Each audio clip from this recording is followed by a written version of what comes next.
Welcome to Armchair Anonymous. Boy, I know people are impatiently awaiting this. Part 1 of Stalking was like we put out Dr. Death or something. The comments were like people screamed. They pulled their car over to breathe for a while. That was such a pop out. Oh, my Lord. Yeah. Whew. Part 2 delivers too. It almost made me think that we could have a whole show about stalking. Probably, which is such a bummer. It is a bummer. I think I was nervous putting out the first one because I'm like, it's such a rough topic. Implicit in it is someone scared out of their mind because of somebody. Yeah. But then when I realized, like, no, it's like murder shows. It They're is. It's huge. true crime. It's true crime. We love true crime. We love true crime. And I hate this crime because it's almost impossible to convict anyone of anything. That is the through line for sure. It's like true crime, but maddening true crime. Yes. Yes. Okay, so this is Stalking Part 2. Please enjoy. Hard times come and go. Good times, take them slow. My life, I had them both. Remember one thing, you gotta know, I'ma keep on shining. Hi. How are you? I'm well. How are you? Good. Where are you? Austin, Texas. Oh, baby. We love that. My home away from home. Oh, so you're in a beautiful fort. A homemade teepee, kind of. Thank you. Lovely. How long have you been in Austin? 20 years, almost. Oh, wow. Okay, you have a stalking story? Yeah. Oh, we don't know what to expect now. Yeah, we're halfway through. We won't make any assumptions. Yeah. So I wanted to preface with, I will end on an upswing. Okay. Thank you. Good to know. It's going to get a little low for a bit. Okay. Sure. I am going to go by Skylar, if that's okay. Great. Skylar, love it. Connected to Good Will Hunting, because that's also my favorite movie. Fuck yes. Hunting sisters. Hunting sisters, Benjamin. Yes. So I grew up with a really, really strong familial connection. Have a big family. Everything's wonderful. I have huge, great memories of childhood. I will say that. And I'm very loved. However, there was a bit of a turn starting from pretty much the beginning of me being able to form a memory. We had someone who would stalk our entire family, including our immediate family. So myself, my parents, as well as people in our extended family. So she had a job that had access to, this was late 80s, 90s. And was it in Texas? Yes. I won't reveal where. Yeah. Her job gave her access to people's addresses and phone numbers at the time. So she was able to track down our family members and would call obsessively. Ooh. This was pre-caller ID, pre-cell phones. So this is your home line being obsessively called all hours of the day. And this is like our whole family. So it escalated to, she would come to our homes. We would come out to go to preschool and work, and all of the windows in our cars would be smashed. Oh, God. Did she have a connection to you guys? That will come in. Oh, okay. Great. Okay. It's one of the many twists. Are you Latina? Yes. Okay, were you thinking this was like racially motivated at all? Or what was the explanation for why someone would be vandalizing? I really don't know, like in my child brain, what I considered the motivation or how I explained it to myself. And my parents never really full out explained it at this point.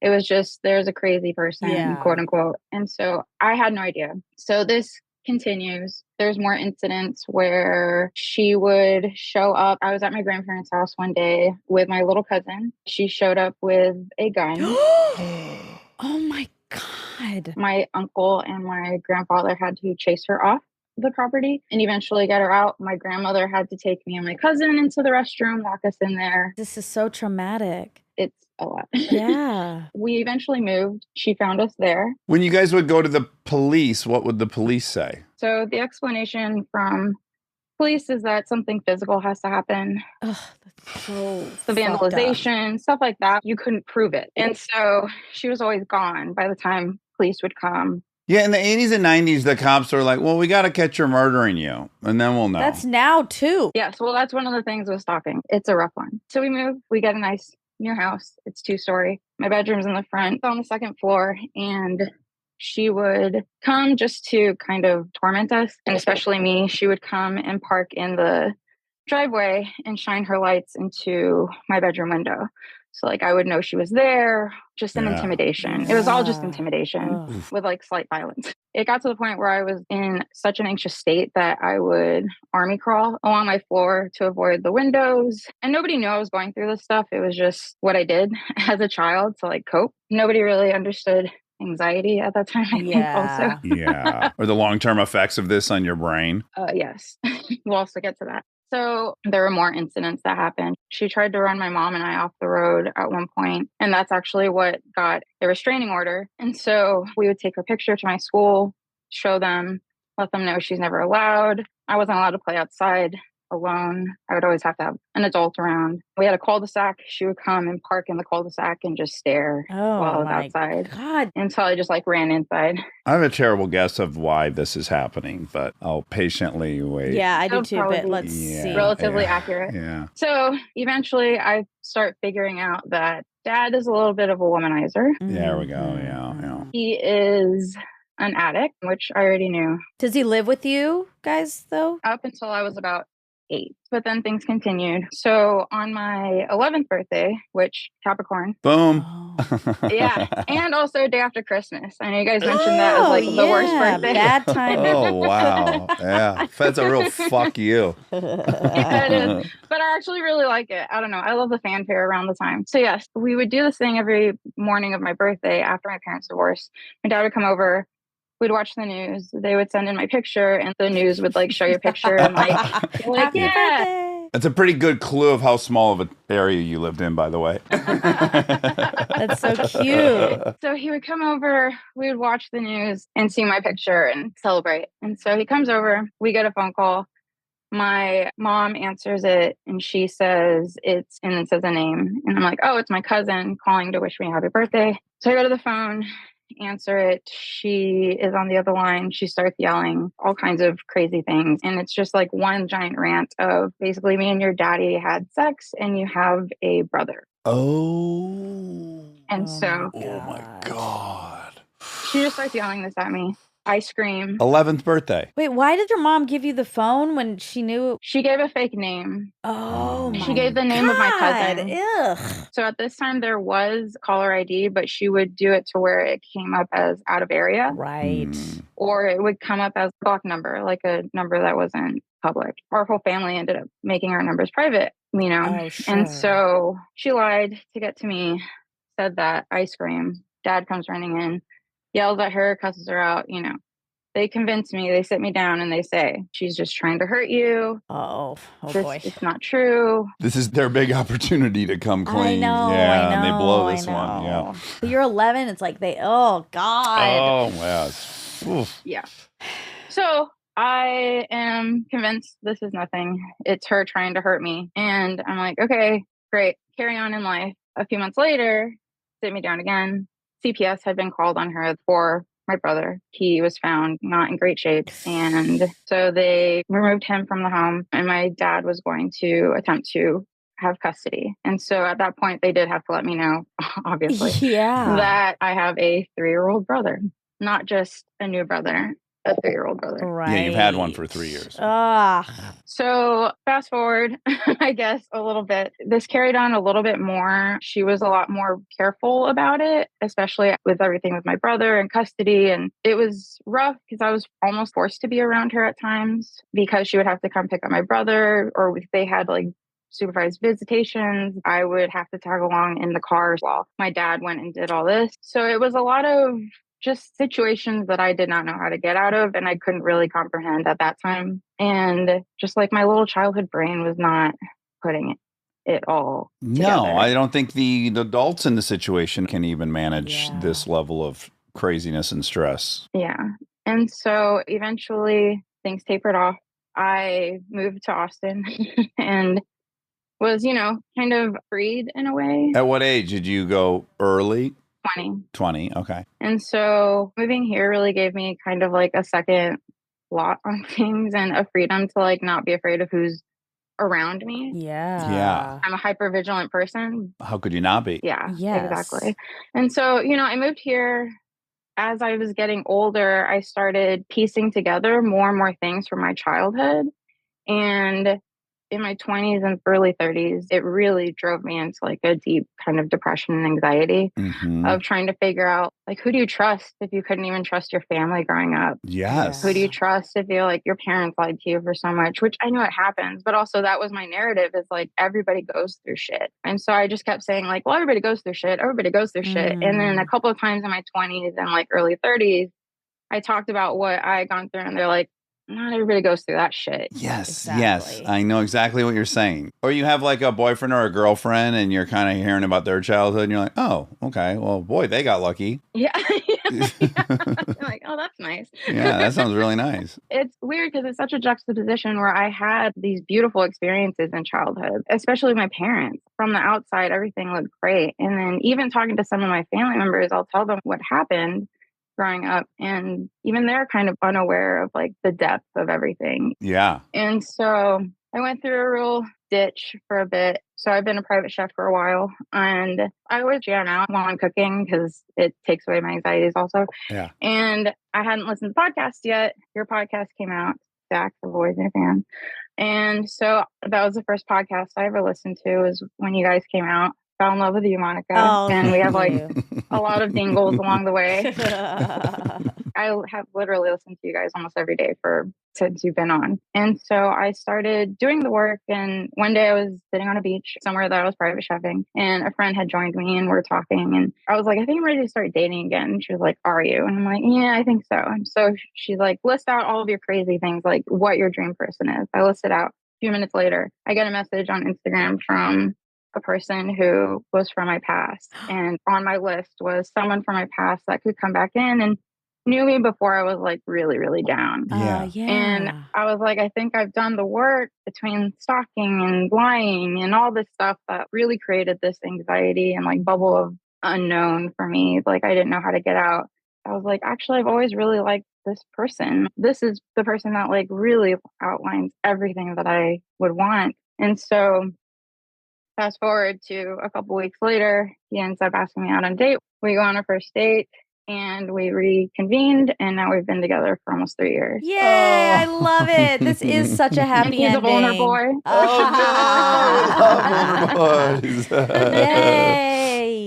Yeah, and it's just been a real full circle to be here, I have to say. I had to include that part because really it's helped me. I've been in therapy for over 2 years now. Our relationship really brought out a lot of the things that like I had pushed down and needed to really work out and the next level of stuff that I needed to work out. Yeah. I mean, I feel like I would have gotten there eventually, but truly like listening to you guys talk and be so open with everything really gave me the confidence and just the support within myself to be able to redefine what I want in life and go for it. Oh, That's buddy. so nice. That's really very kind. So I have a really big dream life going on. I'm private chefing all over. I private chef for a lot of your guests and friends. Oh my God, amazing. I'm like heavily NDA bound. It's a dream. Next time we're in Austin, we have to do a chefing. We need you to come cook for us. Yes. Louder, please. I didn't know how to How do I say. say- It sounded bad, but I want to eat your food. Yes, I would love you to eat. And also, so my boyfriend, he's also a chef at one of the top restaurants. I think chefs over index in vulnerable boy status and vulnerable girl status. I agree. Yeah, I really do. There's a All lot the of- chefs I've met, I can see in them There's pretty anxiety quickly. healing happening within cooking, I think. A Yeah. lot. I just had to add, this is so superficial. You look 19. Like when you were saying You you've do been in look really Austin for 20 years, I'm like, okay, so you came when you were a baby. Yeah, it's impossible. I mean, you really look like you're in your early 20s. Yeah, at the you probably do you wear most. sunscreen? No I way. do. Yeah, No she way. does. Shouldn't need she it. does. She wears it. Also, I have the filter on here and I put makeup. Like, I'm not. Oh man. Like, let's be real. I wish we could hug each other right now. Here, I'll hug you. All right, well, we'll have your email from Emma, and for real, Yes. if Monica and I are in Austin, we must. Please. Yes, you must cook for Yes, Monica. please. You have to cook. I'll cook you something. You cook Monica something. We'll do a cooking roulette. Make sure it's reciprocal. Thank you for chatting Yeah, with us. great meeting you. Thank you so much for everything that you do. It's bigger than big. Thank you. Bye. All right, take care. Okay, this reminds me that one time when I was working at UCB, this woman came in and her stalker she had a restraining order against him, but he was outside. Oh, a performer? No, he was just standing outside. So she was stuck. She came in, she was like, I don't know where to go. And I was like stuck 25. to deal with that. Yeah. Help deal with that. I don't Holy remember smokes. what I did. Hi. Hi. Hello there. What would you like to go by? You are a woodland nymph. That's immediately obvious. I feel like that under my desk. Could you pick a name for me? Okay. I'm going to go with Ariel. Oh, I like that. Let's go with Ariel. Okay, great. Are you allowed to tell us where you're at, or is that not a great idea? I think it's important to the story. So I live in New York City. I live in Brooklyn. The big city. You look like a Brooklynite. Yeah, I love Did Peter Pan have a sidekick?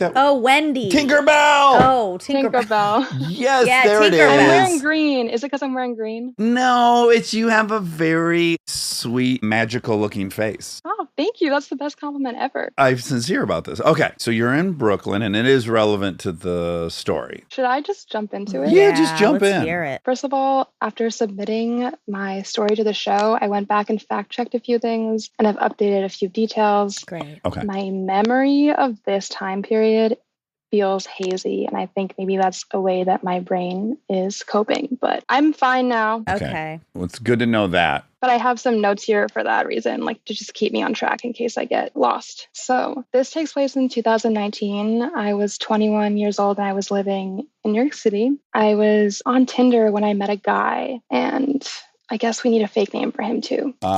Peter? Peter. What's so weird? I was about to say Because Peter Peter Pan. Peter Pan. Peter Pan. Yeah, okay. So I meet Peter on Tinder, and he's very handsome. Will you quickly tell me, I've never been on those, but Tinder's what vibe? Is that one like, let's get together and make out, or that's go on a date, or somewhere in between? Yeah, it was definitely more let's make out. So we were both out of long-term relationships, so we were looking for something more casual, but also fun. Like we would definitely hang out a lot during the day and go on day trips to different parts of the city. And he was just really fun to be around. And so we were doing that for a few months. And then one day I received a DM on Instagram from a girl that I didn't know. Okay. And she was asking me if I could meet her that day at a coffee shop in our neighborhood. And so, of course, I had to go find out what this was all about. Okay. Now, you acknowledge some people wouldn't have, and you would have. I would have. Oh, I want to know the tea, yeah. What would you have done, Monica? God. Probably not, right? Probably not. But I probably would have been like, I don't want to meet you, but what is this regarding? I had a feeling. Yeah, okay. My gut was like, I know what this is about. So I went and met her and a third girl and a fourth girl who was joining us on FaceTime because she couldn't make it there in person. Boy. Okay. Yep. Oh. He's got a real scandal going. It's impressive, actually. This is a class The action scale. lawsuit. It is impressive. It's like, how are you juggling all of this? For real, though. And they basically lay out for me what had been going on, which is that he was seeing all of us simultaneously and 4 other girls who couldn't be there in person either. So you were kind of the most recent acquisition. I don't know to this day. I don't know how many more people there were. The gist that I got was like he was waking up in one girl's bed, going to hang out with another for the day, then going to a third to sleep at her place. He was just like a drifter and just How long always were you with guys one of us. together? 3 months. You were together 3 months. And were you exclusive-ish? So it was a little more than 3 months. It must have been like 4 or 5, I want to say. And we hadn't said that we were exclusive, but we were spending it felt like we were getting there eventually. For some of these girls, they actually had decided to be exclusive. So he was definitely in the wrong. Lines were crossed. Yes. We also found out that he'd been lying about being a student and going to a school. That seemed really kind of dark to me, but I guess how would you have time to go to school if you're doing all this? Well, it sounds like school is just an excuse to buy himself time to be away from the other 8 girls. Like, oh, I have class on this day. What was the age gap? Was there an age gap? He was about 4 years older than me. But yeah, very good excuse. Perfect excuse. So I called him and I confronted him and I was like, please never contact me again. That was weird behavior. Then later that day when I got back to my apartment, he was sitting on the stoop. He really wanted to talk about it because he insisted it was all a big misunderstanding. So I gave him 5-10 minutes, nodding my head, not believing anything he's saying. I go back up into my apartment and I think I'm never going to see him again. But that was not the case. For the next few days, he would be on my stoop, walking by my building, or hanging around on the street that I lived on. Had you ever been to his house? I had, yeah. He has a place to live. Okay. Technically. He was also blowing up my phone, like just constantly calling me to the point where I couldn't use my phone because it was getting hot. Ugh. And then I blocked him and he would just continue to do that through no caller ID. And then one night I watched him sit on the sidewalk across the street in the pouring rain and just cry. It's very dramatic. Oh, boy.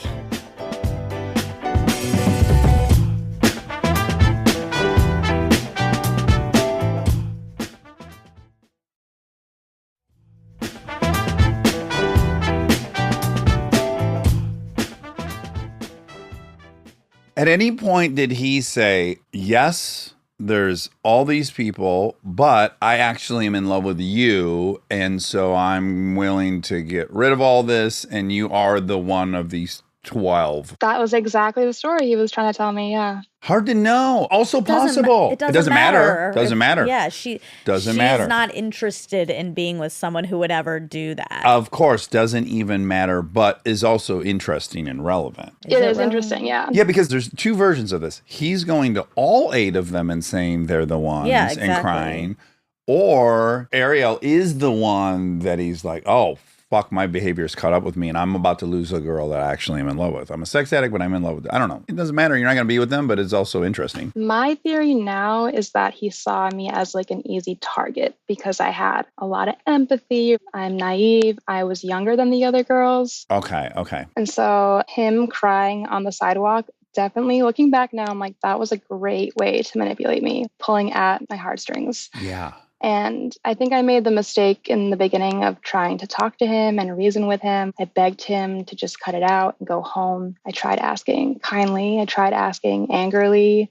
I tried reaching out to his mom, his dad, just asking them if they could talk to him and his friends, and nothing seemed to be working. So I tried a new tactic, which was I'm going to ignore him. Yeah. Which they say, and we probably should have said this much earlier in this episode, but they say the number one technique for a stalker is to absolutely cut off all communication because, right, they can use anything as confirming that you are still interested. Even if you're like, fuck off, I hope you die. They'll go like, they still care. Look how passionate they are. Definitely a mistake I made at the beginning and I would never do again. So I stopped even asking him to leave me alone. Like I just pretended he didn't exist. And I thought that maybe if I gave him zero attention, he'd have nothing to feed off of. And maybe he'd get bored and just give up and go home. But things just got worse. He started showing up at the subway station near my job. I used to work in retail. And then near the subway station near my apartment, I would be in like a train car. I could feel him staring at me from the other train car. Ew. And I would just pretend like he wasn't there. Like I would pretend like I didn't know he was following me. Oh,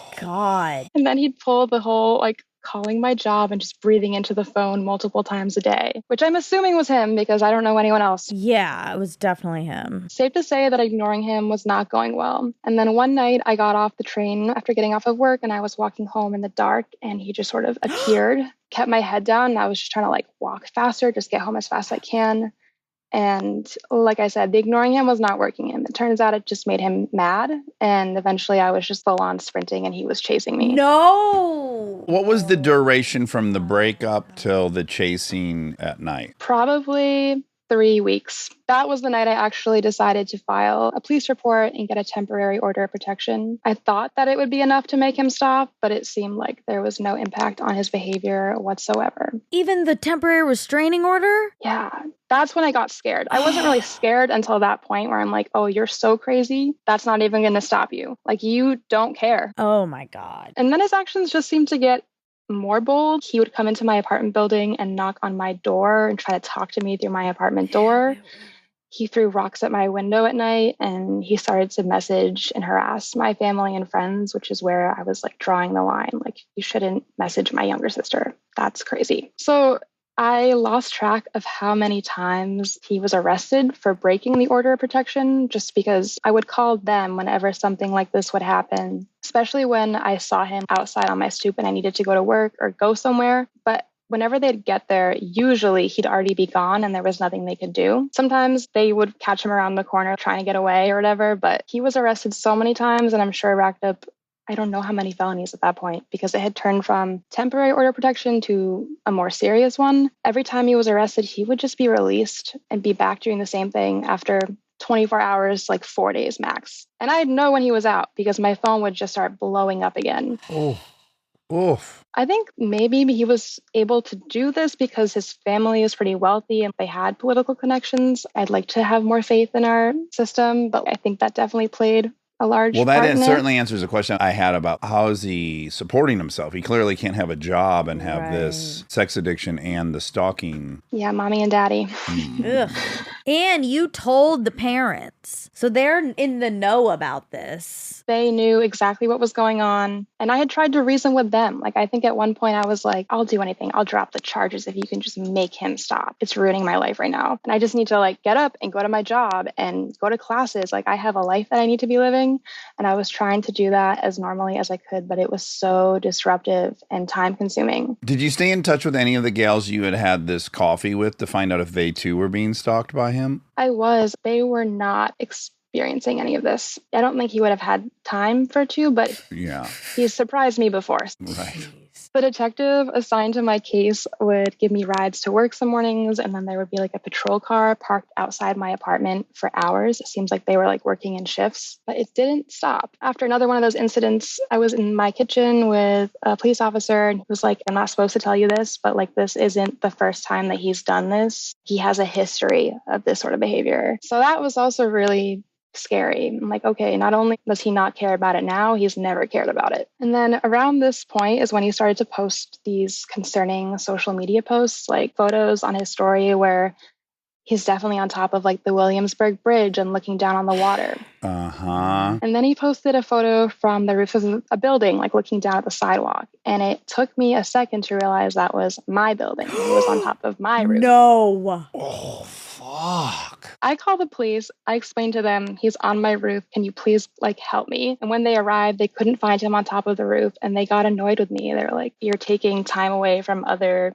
things that are happening. Kind of made it seem like I was being dramatic and looking for attention. But then that same night, he was arrested for breaking and entering into a building 2 buildings down from mine, which I didn't know about until like a few days later. And then one night I was home alone because it was winter break and both of my roommates were back with their families and I was in bed. The lights were off. I was trying to go to sleep and I start hearing tapping at my window.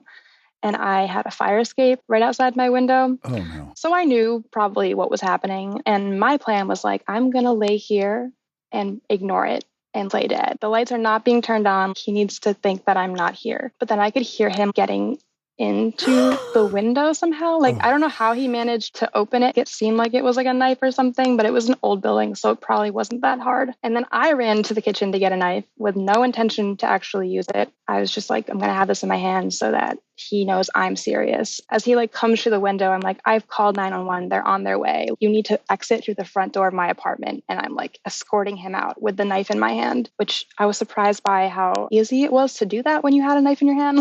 He complied. How bold you could be. Right. And very creepy, like still trying to talk to me, telling me that he loved me and like all this weird stuff.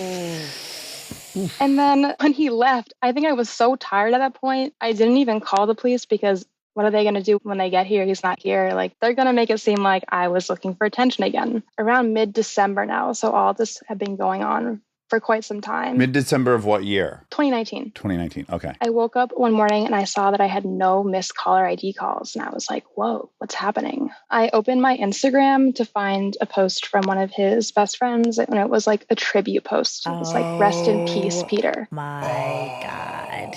Yeah. I had a feeling And that's how like this my was gonna stomach end. dropped. And I went and I looked at his most recent Instagram post and it had 30 plus comments from friends and even his younger brother. And they're writing things like, you will be missed. And his younger brother had commented, rest in heaven, big bro, crying emoji. I love you. Oh my gosh. So I'm completely distraught. Like, I have never lost someone similar in age and that I knew. And I had to go stay with my parents for a week and just try to process everything. And I didn't leave my bed. And I was at the same time feeling a lot of denial, like this can't be real. But I know that's also part of grieving. So I was refreshing my Google search for like obituaries for Peter and eventually actually reached out to his mom and I offered my sincere condolences and she thanked me. And then I called his dad, who's divorced from his mom, and expressed my condolences. And he had no idea what I was talking about. What? Oh my God. So I start to realize, like, oh, this is fucked up. I text his mom, and all I say is that I spoke with Peter's dad, period. And she sends me a text, which is definitely not intended for me. It's intended for Peter. No! And I have a screenshot of it. It says, obviously, he must have said that he is unaware something happened to you. She just trumped us, which was pretty sneaky. If your father doesn't know, it means it's not true. You see, it's backfiring, as I told you. What in the flying He fuck? faked his death. Well, and the brother's in on it and the mom's in it. What kind of fucking this twisted is family is so- this? I never texted back to her or anything. Like, I just left it at that. I was like, wow.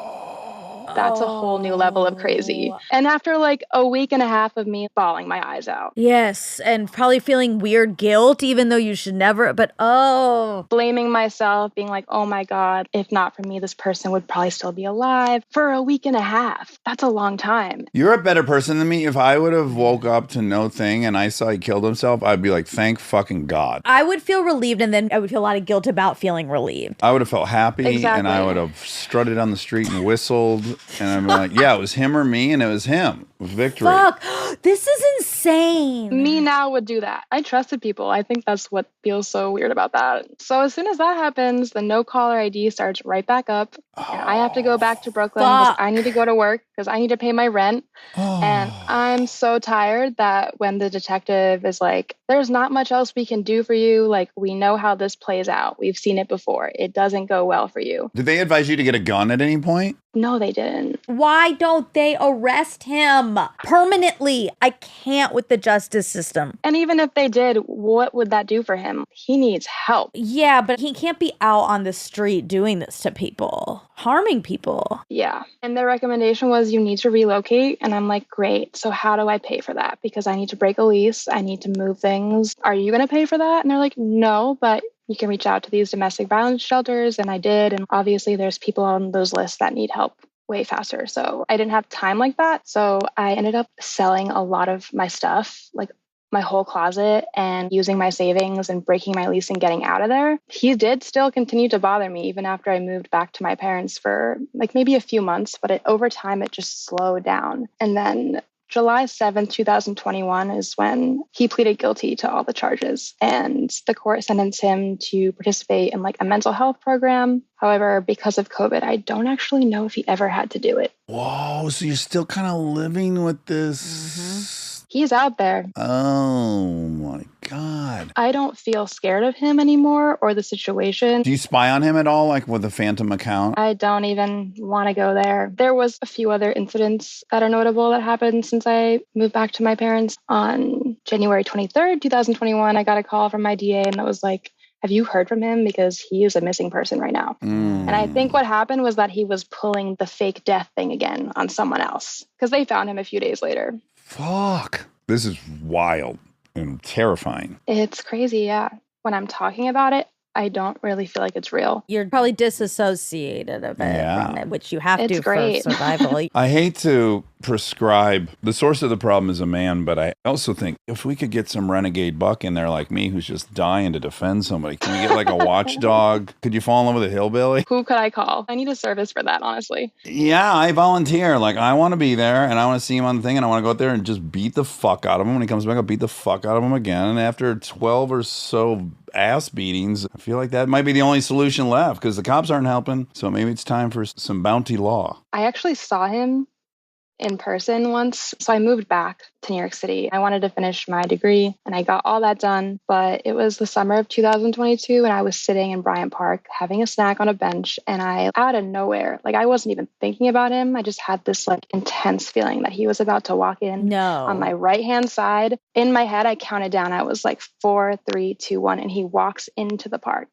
He sits down on a bench near me. In my head, I'm like, I expected this, so I'm not surprised, but I'm also like scared, and I'm just glaring at him though, like with rage. And he looks at me, realizes who it is, and like gets up and walks away so fast. And he looked really scared. Interesting. I'm inclined to try to make sense of all of it, and you just can't make sense of what's going on in someone like that's head. Yeah, there's no predicting. Wow, what a story. no. Oh, man. Oh, boy. Thanks for So I'm sharing so that. sorry Me all that too. fucking happened. I know it's so corny, but I'm much better because of it. Like, I needed to learn a lot of things that I got out of that. Well, that's a very glass half full takeaway. I have to be that way. You did not deserve it No, at all God, to have no. to be taught that lesson by the universe. Fuck. I'm so sorry. It's okay, really it is. I mean, it's not that he's doing that probably to steal other people, and I feel a weird responsibility that he's still out there doing it. You've but you've done everything that can be done. You've done literally everything and more. This is part of the whole problem. And then you are left feeling shitty. Oh, yeah, I have that guilt. Like, if I would have been honest about the dude who molested me, I probably would have prevented other people who have been molested. But it's like, I can't carry that, man. It's too young. Like, I need to save myself. Yeah, it's going to be so destructive in my head. Well, thank you so much for sharing that story. That was terrible. Yeah. It's a terrible Thanks story, for but chatting, I like it. though. Oh, yeah. Thank you for listening. I honestly don't tell the story a lot, usually because I feel like it's kind of unbelievable or it makes me sound crazy or I just don't want it to like affect my career or anything. So this is like the perfect kind of place to tell it. Thank you. Yes, thank you so much. Well, I will say this. You still very much have your Tinkerbell energy, and I'm very glad that that wasn't ruined. Yeah, still there. Yeah, it's very much shining bright. That means a lot. All right, well, nice meeting you. Thank you for telling us that. Nice to meet you. Okay, take care. Bye. The world is scary. Those were doozies, man. Well, listen, this is what fucking sucks. The stark reality of that is that was 4 women we talked to. Well, exactly. And it's so fucking scary to be a woman on this planet, and Well, I'm so sorry it is. Well, I shouldn't have interrupted that because you're right, and thank you. Yeah. And also, there were a few men who sent in, but then they didn't respond when Emma reached back out. Yeah, it's not to say it doesn't happen. Women stalk men for sure. Yeah, But the threat level is much different. Yeah, they're probably not chasing you down the street. And in fairness, one of the stalkers was a woman. But she wasn't the scary one. The affair woman is a woman. Yeah, you're right. Yeah. Everyone can go crazy. I just think the That's threat right. level is a lot. Yeah. Yeah. I can't believe he played dead. Oh, And the brother posed. Oh my God. I don't have no sympathy for that dude, but at least is illuminating like, well, sure, he's the product of a family that would all be in on this thing. The mom's Thank God the definitely dad. bonkers. No wonder the dad split. Yeah, Jesus. Oh, all right. Well, you tell me the second something like this happens to you, Monica, and I won't. We're not going to be a second Somebody visit. knock on wood, please. Okay, but you. I'm just telling you, don't go to the cops. Come to me. Martial law. The cops are. Okay. Wow. I'm Look, sorry. their hands are bound. Like if you don't commit a crime, How is it not committing a crime? It's harassment. it is. I mean, he did go to jail. They just kept letting him out. Like, at what point? I guess you have to be dead in order to send someone to jail. That's, oh my God. Anyway, Yeah, okay. it's very stressful. All right, I'm stressed. Okay, Say bye. something positive, though. Let's end on something positive. Everything's bad. Bye. All right. I love you. Wow, that was a doozy. Do you want to sing a tune or something? We don't have a theme song. Oh. Okay, great. We don't have a theme song for this new show, so here I go. We're gonna ask some random questions, and with the help of Armcherries, we'll get some suggestions on the fly rhyme dish. Enjoy.